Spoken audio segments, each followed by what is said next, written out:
Peace, peace, peace. Back in the building with another upload. Comment, like, subscribe at Buck Preacher 2283. I appreciate any and all love. Don't forget to smash that like button and subscribe, man. Support your boy, man. You know what I mean? We gonna keep pushing this content out every day, man.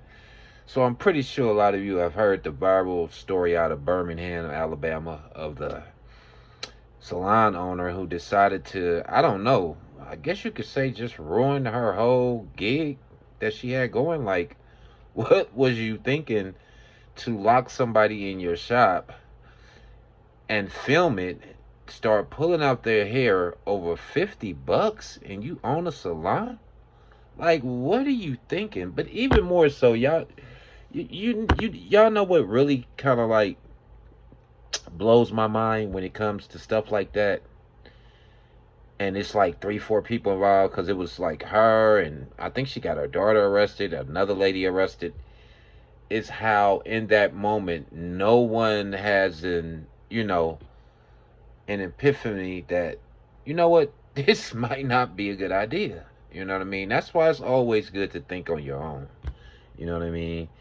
This, I don't know what she was thinking. Maybe they called the police, but once you started to cut on her hair and some of the things you were doing, you were totally out of line. Because even if it was $100, worst case scenario, she gave you 200. Take that money and, hey, don't come back to my shop if you feeling that bad about the situation. But to go to that extreme, it was just crazy to me. I'm like, this lady has lost her mind. You know what I mean? This is America. You can't do that. You can't just lock somebody up in your shop and start taking braids out their hair and waiting on the police like you haven't did anything wrong. So she got her and 2 people in there arrested, and they are being held with no bond, which is crazy.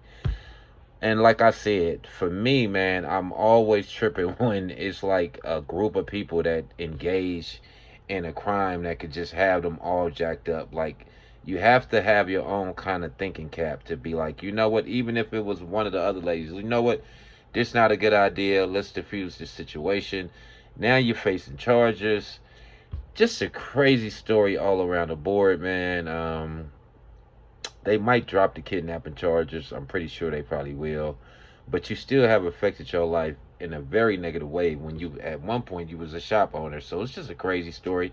I'm pretty sure y'all done seen it. If you haven't, check it out, man. It's out of Birmingham, Alabama. Y'all have a blessed day. Peace.